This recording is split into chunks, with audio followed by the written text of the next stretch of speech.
అండి. ఈరోజు మసాలా దినుసుల్లో ఒక బిర్యానీ ఆకు గురించి తెలుసుకుందాం. బిర్యానీ ఆకుని తేజ్ పత్తా అని కూడా అంటారు. ఈ తేజ్ పత్తా అనే ఆకు గురించి కొన్ని లాభాలు తెలుసుకుందాం. మనం మసాలా దినుసులు కడుపులో మంట ఉంటుంది కొంతమందికి, ఈ మసాలాలు తినకూడదు. కానీ అందులో ఈ ఆకు తేజ్ పత్తా అనే ఆకు మాత్రం తినాలండి. ఈ కడుపులో మంట ఉన్నటువంటి వాళ్ళకి, గుండెల్లో మంట ఉండేటటువంటి వాళ్ళకి ఈ తేజ్ పత్తా అనే ఆకు ఆ మంటని చల్లార్చే గుణం ఉందండి. బాడీని కూడా కూల్ చేస్తుంది. ఈ ఆకు వల్ల వేడి ఉండదు, మనకి చలవే చేస్తుంది. దీనిలో ఉండేటటువంటి ఈ గుణాలు, మంచి విటమిన్ కలిగినటువంటి ఈ ఆకు ద్వారా కొన్ని ఆయుర్వేదిక్ చికిత్సలకు సంబంధించినటువంటి మెడిసిన్లు కూడా తయారు చేస్తారు. అంతేకాదు మనం వాడే సెంట్లలో కూడా కలుపుతారండి.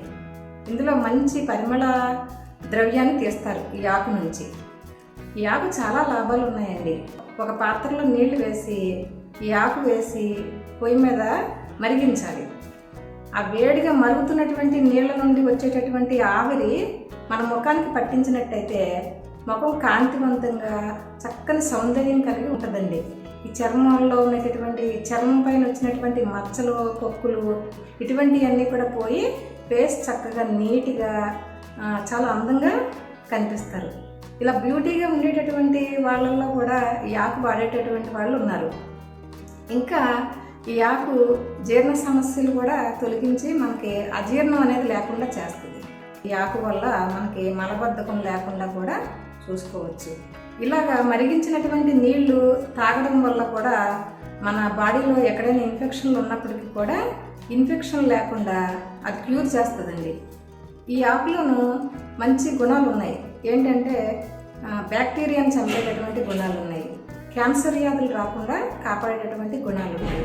ఇంకా ఎక్కడైనా గాయాలు ఉన్నప్పుడు, మనకి తెగిన గాయాలున్న వాటిని ఇన్ఫెక్షన్ రాకుండా కాపాడుతుంది. ఈ గాయాలు త్వరగా మారేటటువంటి అవకాశాలు ఉంటాయండి. మంచి ఉపశమనం. ఈ నీళ్లు తాగినప్పుడు మనకి ఊపిరితిత్తుల్లో కూడా ఎటువంటి ఇన్ఫెక్షన్ రాకుండా కాపాడేటటువంటి గుణాలు కలిగి ఉన్నాయి ఈ బిర్యానీ ఆకు.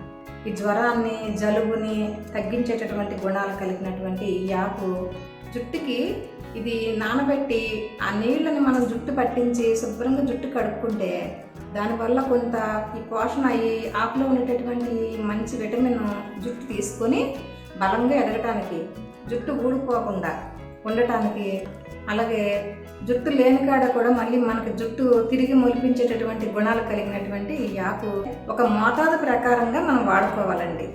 నీళ్ళల్లో మరిగించి కడుపులోకి తీసుకోవాలన్నా, ఇంకా ఆవిరి పట్టించాలన్నా, ఇంకా మసాలాల్లో తినే పదార్థాల్లో రెగ్యులర్గా వాడుకోవాలన్నా అన్నిటికీ కూడా ఒక మోతాదు ప్రకారంగా వాడుకోవాలి. ఇది మనకి ఎంతో ఉపయోగపడుతుంది, మేలు చేసే గుణాలు ఉన్నాయని అతిగా వాడకూడదు, తగు మాత్రంగా వాడండి. రెగ్యులర్గా వాడినా కూడా మనకి ఎన్నో ప్రయోజనాలు ఉన్నాయి కాబట్టి వాడుకోవచ్చు. మీకు ఈ వీడియో నచ్చితే లైక్ చేయండి, అలాగే షేర్ చేయండి, కామెంట్ సెక్షన్లో తెలియచేయండి. మా ఛానల్ని సబ్స్క్రైబ్ చేసుకోండి, పక్కనే ఉన్న గంట కొట్టండి, ప్రతి వీడియో మీకు చూద్దరు. ఓకే అండి, ఈ వీడియో మీకు నచ్చినట్లయితే లైక్ చేయండి, మీ ఫ్రెండ్స్కి, రిలేటివ్స్కి షేర్ చేయండి. ఇలా మరెన్నో వీడియోలు చూడటానికి మా ఛానల్ని సబ్స్క్రైబ్ చేయండి. Thank you.